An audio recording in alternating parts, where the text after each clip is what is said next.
The Council's dismissal, the crystal spires of Zephyros Prime stretched toward the twin suns like frozen lightning, their surfaces reflecting the golden light across the capital city.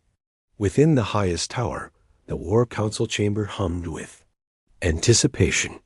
Holographic displays showed star charts, fleet formations, and tactical projections. At the center of it all stood a single world, highlighted in red. Earth. Commander Thex Corvain stood before the massive doors leading to the Council chamber. His scaled blue skin bore the scars of countless battles, and his left eye had been replaced with a cybernetic implant that glowed softly in the dim corridor. The prosthetic leg he'd received 20 years ago clicked against the polished floor as he walked. 20 years since his last encounter with humans. 20 years of nightmares and warnings that fell on deaf ears. The doors slid open with a whisper, revealing the circular chamber where the Zephyrian High Command had gathered. Floating platforms held the most powerful beings in the galaxy, their robes shimmering with rank insignia. At the highest point sat Supreme Admiral Vex Zarin, his golden armor pristine and unmarked by battle. His forearms gestured dramatically as he spoke to the assembly. "The conquest of Earth will be our greatest triumph," Zarin declared, his voice echoing through the chamber. "Our intelligence reports show a fractured world, primitive technology, and no unified defense. Within 72 hours, we will add another jewel to our empire." Murmurs of approval rippled through the council.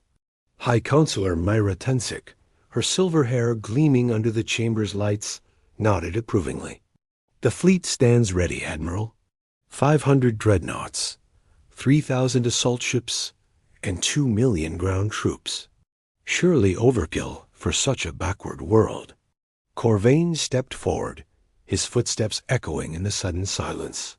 Every eye turned toward him, some with curiosity, others with barely concealed contempt.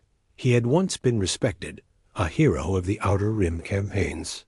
Now he was considered a relic, a broken soldier who had lost his nerve. "Honored Council," Corvain began, his voice steady despite the tremor in his hands. "I request permission to address this assembly regarding the Earth campaign." Admiral Zarin's laugh boomed through the chamber. "The broken veteran wishes to speak? How delightful. Tell us, Corvain, will you regale us with more tales of human boogeyman hiding in the shadows?" The council erupted in laughter, but Corvain remained standing, his expression unchanged. He had expected this reaction. He always did. But the duty remained. The warning had to be given, even if they would not listen. "I fought them," Corvain said simply. 20 years ago, during the frontier skirmishes. I was part of the Advance, force that encountered human explorers in the Kepler system. "Yes, yes," Counselor Tensek waved dismissively. "We've heard your reports. A small human expedition defeated your patrol ship. Clearly, you were outmaneuvered by superior numbers." Corvain's cybernetic eye whirred as it focused on her. 12 humans, Counselor. 12 humans in an outdated exploration vessel defeated my cruiser and its crew of 300. The laughter died away, replaced by uncomfortable silence. Admiral Zarin leaned forward on his throne. "Impossible. Your ship's weapons alone could have vaporized their vessel." "That's what I thought," Corvain continued. "We intercepted their ship as it tried to leave the system. Standard procedure: demand surrender, board the vessel, interrogate the crew.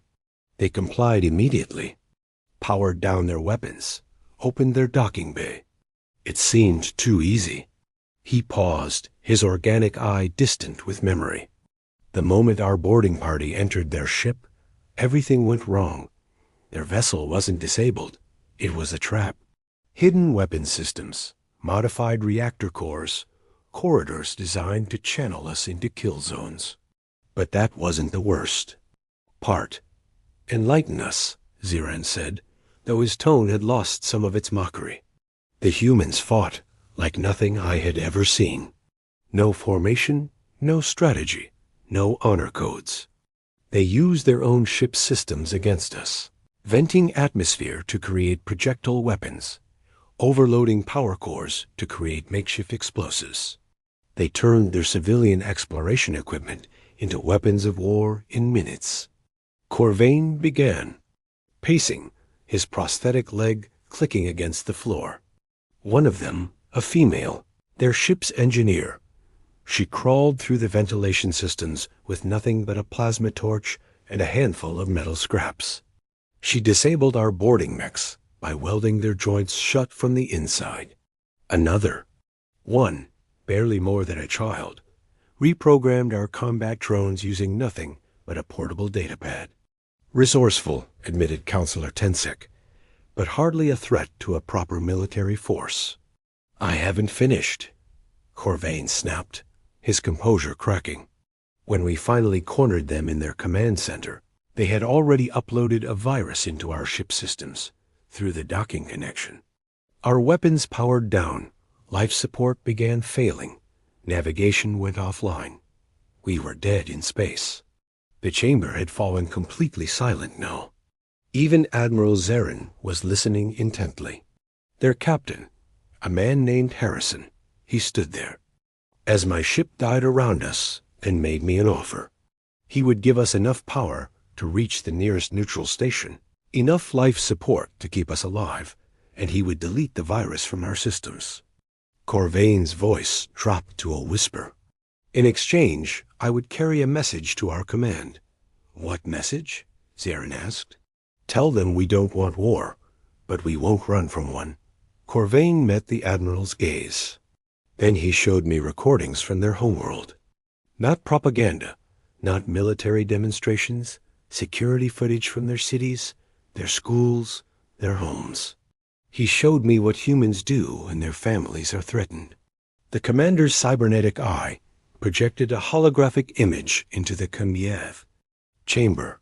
Blurry security footage showed a human settlement under attack by raiders. The humans didn't flee or surrender. Instead, they fought with whatever they could find: farming tools, cooking utensils, even bare hands. Parents threw themselves at armed attackers to protect their children. Elderly humans rigged explosives in their own homes to take out invaders. This was a civilian population, Corvain explained. Not soldiers, not warriors, shopkeepers, teachers, farmers, and they fought like cornered predators. Every single one of them chose death over surrender. Counselor Tensek studied the footage with growing unease. This could be fabricated. Humans are known for their deception. Asterisk, I thought the same thing, Corvain admitted, until I researched their history. Do you know what humans call their home planet? Earth. It means dirt in their primary language. They named their world after the ground they stand on, because they understand something we don't. Territory isn't about resources or strategic value. It's about identity. It's about belonging. Admiral Zarin rose from his throne, his forearms spread wide. Enough of this nonsense. You were defeated by a handful of primitive explorers, and now you seek to project your failure onto our entire military. These humans may be cunning, but they lack our technology, our numbers, our experience. They have something else, Corvain said quietly. They have desperation. And desperate beings are the most dangerous in the universe. Fear-mongering, scoffed Tensek. Our intelligence reports show Earth's military forces are scattered across dozens of nation-states. They have no unified command, no coordinated defense. Grid, we will strike fast and hard before they can organize any meaningful resistance. Corvain pulled up another hologram, this one showing Earth's surface. Green continents, blue oceans, white clouds. It looked peaceful, almost inviting. Look at their world, Counselor. Really look at it. No defensive satellites, no orbital weapons platforms, no shield generators. Doesn't that strike you as odd for a species you claim is dangerous? It proves our point, Zarin declared. They're defenseless. Or they don't need orbital defenses, because their real weapons are on the ground, Corvain countered. Every human settlement is a fortress. Every civilian is a potential soldier. Every piece of technology can be turned into a weapon. You're not invading a planet. You're attacking a hive mind that spans an entire world. The Admiral's patience finally snapped. Silence. I will not have this Council's resolve undermined by the paranoid ravings of a has-been warrior. Commander Corvain, you are hereby relieved of all duties and confined to quarters until this campaign is complete. Security guards moved toward Corvain, but he held up a hand. I'll go willingly. But answer me this. Why do you think the humans haven't expanded beyond their system? They have the technology now. They could have colonized a dozen worlds by now. The question hung in the air as the guards flanked Corvain. Admiral Zarin's expression grew thoughtful despite himself. Maybe, Corvain continued as he was led away, they're not staying on Earth because they're primitive. Maybe they're staying there because they're preparing. Maybe they've been waiting for someone to come to them. The doors closed behind him with a finality that echoed through the chamber. For a moment, uncertainty flickered across the faces of the council members. Then Admiral Zarin laughed, though it sounded forced. Paranoid delusions, he declared. The human homeworld will fall within 3 standard days. Begin the final preparations. Launch the fleet at dawn. As the council dispersed to ready their forces, none of them noticed the small communication device that Corvain had left behind, tucked beneath his former seat. It had been recording the entire session, and now it transmitted a single burst.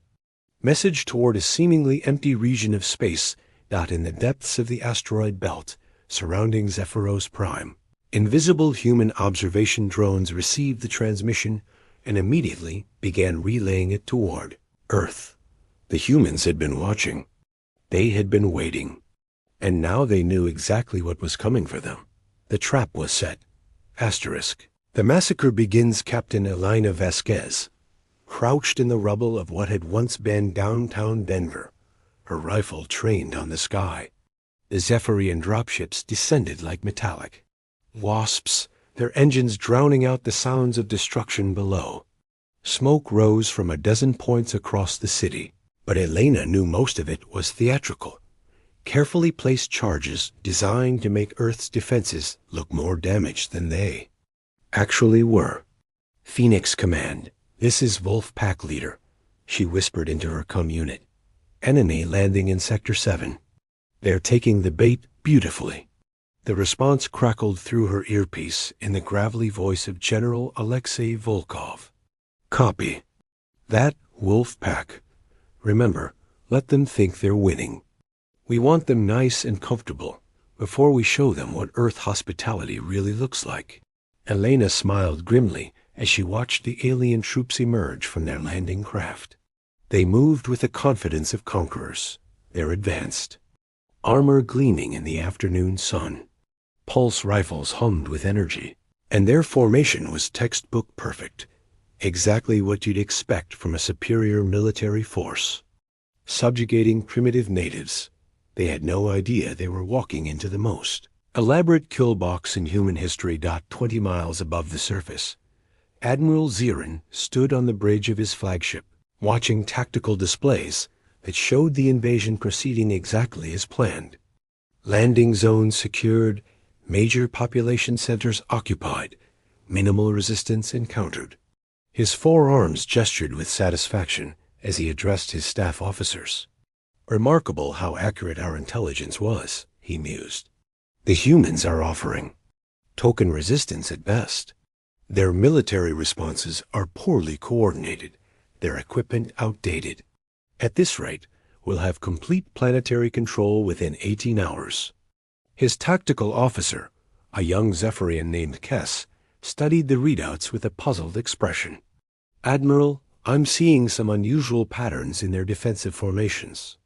They seemed to be falling back toward specific geographical positions. Mountain ranges, urban centers, industrial complexes. Naturally, Zarin replied dismissively. They're retreating to whatever strongholds they can find. Standard behavior for an inferior force. What the Admiral didn't realize was that every retreat was carefully orchestrated. Human forces weren't falling back. They were herding the invaders exactly where they wanted them. Every abandoned position contained hidden sensors. Every evacuated building held surprises, and every seemingly random act of resistance was part of a plan 20 years in the making. In the tunnels beneath New York City, Private Marcus Chon checked his equipment one final time. A 19-year-old soldier had never seen real combat before today, but he'd been training for this moment his entire life. Every human child learned about the Zephyrian threat in school. Every teenager participated in civil defense drills that were actually guerrilla warfare training. Every adult citizen knew their role in the planetary defense plan. Remember, his squad leader whispered, "We're not trying to hold territory. We're not trying to win battles. We're trying to make them afraid of the dark." Marcus nodded, checking the seals on his improvised explosive device. It wasn't military ordnance. It was fertilizer, fuel, and scrap metal assembled in his high school chemistry class. But it would serve its purpose. Above them, Zephyrian forces were setting up command posts in Grand Central Station, thinking. They had secured a vital transportation hub. They had no idea the entire terminal was wired to collapse.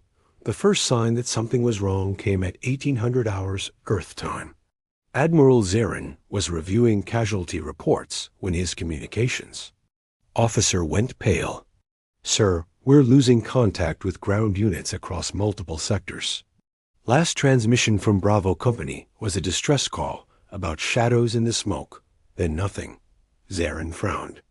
"Equipment malfunction? Negative, sir. We're receiving telemetry from their armor systems, but no life signs. All units report as clear. Impossible. What could eliminate an entire company without triggering their emergency beacons?" The answer came in the form of recovered helmet camera footage.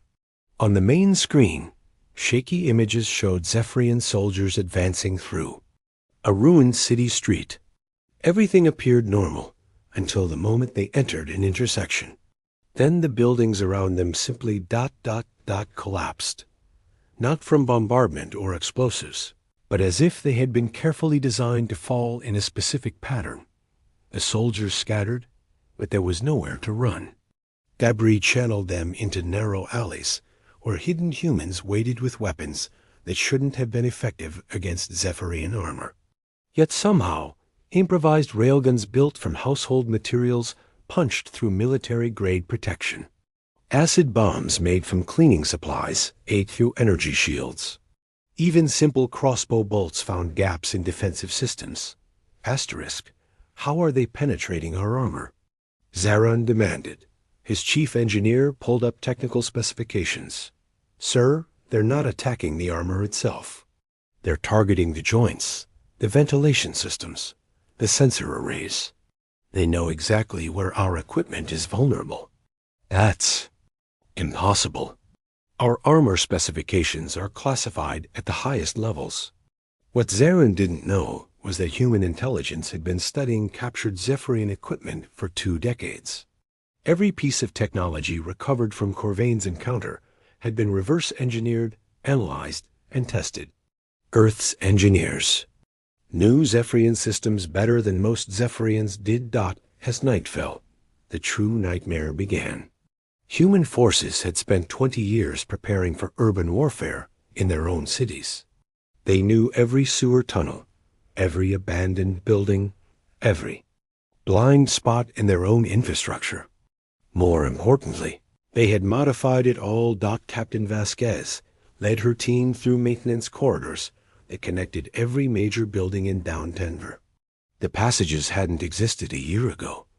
They'd been secretly constructed as part of a massive civil works project disguised as utility upgrades. Now they allowed human forces to appear anywhere, strike without warning, and vanish before the enemy could respond. "Wolf Pack to all units," she whispered into her comms. "Phase 2 is go. Show them why we call this place home." Across the planet, humans emerged from hiding places that shouldn't have existed. Storm drains that connected to vast underground networks. Subway systems that had been expanded far beyond what any civilian map showed. Even ordinary homes with basement tunnels that linked to neighbors' houses for blocks in every direction. The Zephyrians found themselves fighting an enemy that could be anywhere and nowhere. Soldiers would secure a building only to find themselves under attack from within their own perimeter. Supply convoys would disappear on empty roads, leaving behind only wreckage and crude messages. "Welcome to Earth. Population. Go home." Admiral Zarin watched his tactical displays with growing horror as red indicators spread across every continent. Unit after unit reported contact and went silent. His overwhelming numerical advantage was meaningless when the enemy refused to fight a conventional battle. "Sir," his communications officer reported, "we're receiving a transmission from the surface. It's being broadcast on all frequencies simultaneously. Put it through." The voice that filled the bridge was calm, professional, and utterly confident. "Admiral Zarin, this is General Alexei Volkov, Earth Defense Command. I believe you've met my soldiers." Zarin's 4 hands clenched into fists. "Human, you are in violation of interstellar law. Surrender now, and your casualties will be minimized." Volkov's laugh was like winter wind. "Admiral, you seem confused. About who's taking casualties here? Let me clarify the situation for you. You have landed 2 million troops on my planet. In the last 6 hours, you've lost contact with 40% of them. Would you like to know why? Illuminate me." "Because this isn't an invasion, Admiral. It's an extermination. You see, 20 years ago, one of your people gave us a very valuable piece of information. He told us you were coming. He told us how you think, how you fight, how you conquer worlds, and we've spent 2 decades preparing for this moment." The transmission continued as Zarin watched his fleet status reports scroll past. More red indicators, more units gone silent, more evidence that his perfect invasion was becoming a massacre. Every human child knows how to build explosives, from household chemicals.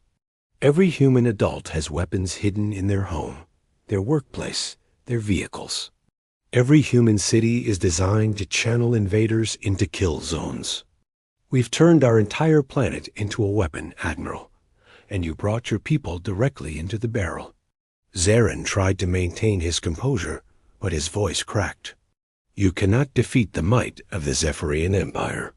We have reserves, reinforcements, which you'll never get to use," Volkov interrupted.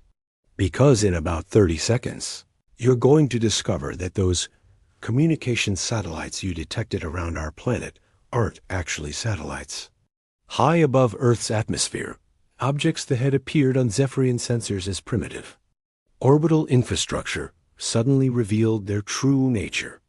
Magnetic rail cannons, disguised as communication arrays, swiveled toward the invasion fleet. Defensive platforms, camouflaged as civilian space stations, powered up weapon systems that shouldn't have existed. The first salvo tore through Zarin's formation like a blade through paper. Kinetic projectiles moving at significant fractions of light speed turned mighty dreadnoughts into expanding clouds of debris. The Zephyrian shields, designed to stop energy weapons, were useless against simple hunks of metal moving fast enough to punch through planetary cores. "Impossible," Zarin whispered as his fleet died around him. "Your technology level was a lie," Volkov finished. "We've been spacefaring for decades, Admiral. We just didn't see any need to advertise the fact. Why explore the galaxy when we knew someone would eventually come to us? Better to let them think we're primitive, Let them bring their fleets within range of our defenses. On the planet's surface, the tide of battle turned completely. Human forces, no longer needing to hide their true capabilities, emerged from concealment with weapons that made Zephyrian equipment look primitive. Plasma rifles that fired without energy signatures, armor that turned invisible to sensors, vehicles that moved through solid rock as easily as air. The Zephyrians had expected to fight primitive humans with crude weapons. Instead, they found themselves facing an enemy that had spent 20 years studying their technology, understanding their tactics, and preparing countermeasures for every possible scenario. Private Chun emerged from the tunnels beneath Grand Central Station as the terminal collapsed above him, burying the Zephyrian command post in 10,000 tons of carefully placed rubble. Around him, other human soldiers appeared from hiding places throughout the city. They moved with quiet efficiency, checking for survivors, collecting enemy equipment, and preparing for the next phase of operations. Chun, his squad leader, called. "You did good, kid. Your first real fight, and you helped take down a command center." Marcus looked up at the smoke-filled sky, where human fighters were engaging the remnants of the Zephyrian fleet. "It doesn't feel like victory," he said quietly. "It feels like what we had to do." His squad leader nodded. "That's the difference between us and them, son. We don't fight for glory or conquest. We fight for survival. And when you're fighting for survival, you don't stop until the threat is gone." Admiral Zerain's flagship was one of the last vessels to fall. Surrounded by debris that had once been the pride of the Zephyrian Navy, he finally understood what Commander Corvain had tried to warn them about. The humans hadn't been hiding their weakness. They'd been hiding their strength. As his ships' systems failed around him, Zarin managed one final transmission toward Zephyros Prime. "Command, abort all operations against Earth. Repeat, abort all operations. The humans, they were ready for us. They've been ready for decades." The message would take months to reach the Zephyrian homeworld. By then, the story of the failed Earth invasion would be spreading throughout the galaxy, a cautionary tale about a species that turned their entire planet into a weapon and waited patiently for someone to give them a reason to use it. In the aftermath, as Earth's forces secured the remnants of the invasion fleet, General Volkov stood in his command center reviewing casualty reports. The numbers were sobering. Thousands of human dead, entire cities damaged, infrastructure destroyed. But they had won.